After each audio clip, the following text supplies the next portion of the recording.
Olá, bem-vindos ao nosso programa Análise Diária, onde fazemos a análise dos preços da Bitcoin e demais criptomoedas. Além disso, temos então outros conteúdos. Segunda-feira fazemos a análise da Bitcoin, Litecoin, Bitcoin Cash. Terça-feira, Ethereum, EOS e EOS contra Ethereum, esse par. Na quarta-feira temos mergulho tecnológico, fizemos ontem nosso episódio ao vivo. Na quinta-feira, hoje, temos os primeiros passos, onde comentamos então a nossa opinião sobre o que deveria considerar quem está iniciando nas criptomoedas, porém de um ponto de vista geral, não apenas focado nelas. Na sexta-feira não temos edição e aos sábados então retornamos com mercado e economia e ao domingo temos a semana em revista, o que esperar para a próxima também. No episódio passado de Primeiros Passos, nós comentamos sobre os objetivos que o investidor ou trader tem que ter para começar a investir. Esta é a nossa opinião, não é uma dica de investimento, não é uma sugestão, não é coisa alguma além da nossa opinião. Cada um tem a sua e cada qual é responsável pelas próprias ações.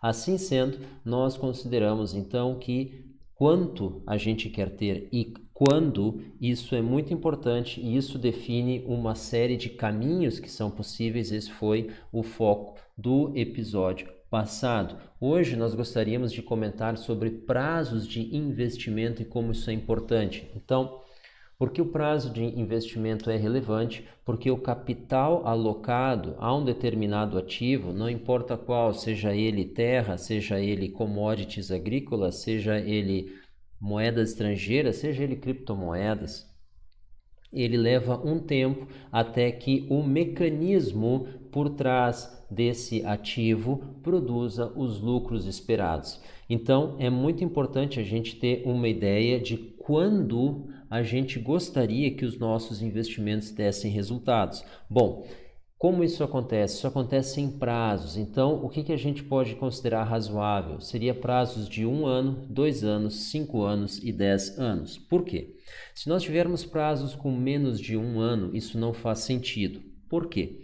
Porque o investidor ou trader, ele terá as suas obrigações mensais que ele vai ter que honrar com um capital. E quem acompanhou o nosso episódio passado, lembra que nós comentamos que o capital para as despesas mensais não pode ser alocado a investimento, ou seja, o capital que nós vamos investir, ele é o excesso daquele capital que nós precisamos para honrar as despesas mensais.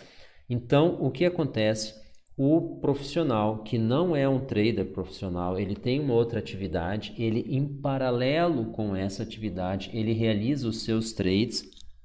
Esse profissional, ele vai ter objetivos, então, que não são mensais, que não tem um prazo menor do que 1 ano, porque senão não faz sentido. Então, talvez coisas que ele não alcançaria com a sua profissão, por exemplo, uma viagem de férias, uma viagem de estudos, ou alguma aquisição de um bem, ou consumo de novos serviços, ou expansão do seu negócio, alguma coisa assim. Então, para atingir esses fins, ele faz o investimento em paralelo. Então, alguns desses objetivos fazem-se razoável anualmente, outros com 2 anos, outros com 5 anos e 10 anos. Outros prazos são possíveis? Claro que sim. Mas de uma maneira geral, eles vão se enquadrar ou mais em um ou mais em outro. Então, a gente pode ter vários objetivos, por exemplo, a nossa aposentadoria, talvez daqui a 10 anos. E talvez alguma aquisição importante ou atingir um ponto para ingressar num investimento maior entre 2 e 5 anos, por exemplo. Então, uma vez que isso está definido, a gente vai olhar que ativos nós vamos utilizar para atingir esses objetivos, ou seja, que ativos nós vamos comprar e manter em carteira ou fazer negócio com eles, fazer trades com eles durante esse período, para que ao final desse período nós tenhamos o lucro esperado.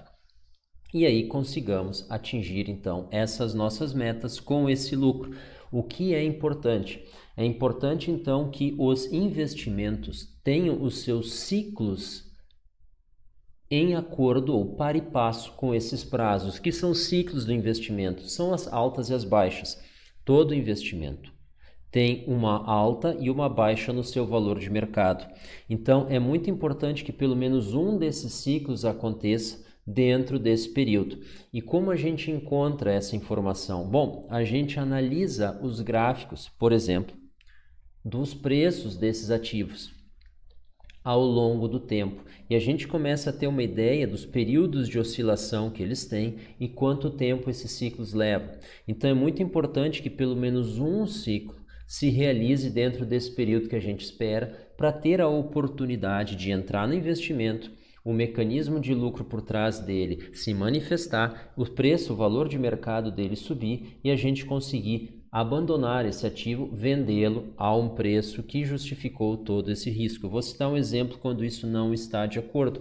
Por exemplo, se a gente vai investir em investimentos que têm um prazo bastante longo, por exemplo, um negócio que está começando, ou, por exemplo, uma área de terras que está sendo adquirida e vai ser beneficiada para mais adiante, então, começar a comercialização de lotes menores, fracionados, e que daí sim vão começar a dar lucro através da construção de imóveis nessas propriedades.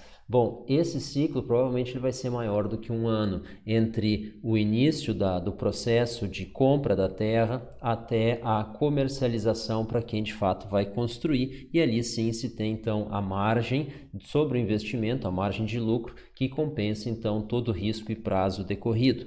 Ora, se nós precisarmos desse capital em um ano, provavelmente nós vamos ter que vendê-lo antes do ponto onde o mercado adquire ele a preços que justificam então a nossa entrada anterior, e não vamos conseguir então um bom preço e provavelmente vamos sair no prejuízo. Então foi uma péssima opção, teria sido melhor não ter feito nada com esse capital. Não é um problema do investimento, não é um problema do prazo, mas se ancorar para esse prazo naquele investimento foi uma escolha ruim. Talvez outros ativos teriam tido aí mais sucesso, que tem um ciclo maior. Quem sabe mercado de ações, por exemplo, apenas um exemplo nesse caso. Então a gente tem que ter claro quais são as nossas metas, para que prazo. Então a gente tem que dar uma olhada nos ativos que a gente conhece, que a gente tem familiaridade, que a gente já experimentou ou está disposto a experimentar e analisar os seus gráficos para ter uma ideia desse ciclo de investimento. Como é que a gente encontra o ciclo de investimento? A gente olha no gráfico e encontra os topos e os fundos das grandes oscilações. Então, como nós estamos falando de prazo de investimento acima de um ano, nós podemos olhar no gráfico semanal ou no gráfico mensal. Então, se nós estamos olhando o gráfico mensal, nós vamos ter pelo menos 12 candles por ano.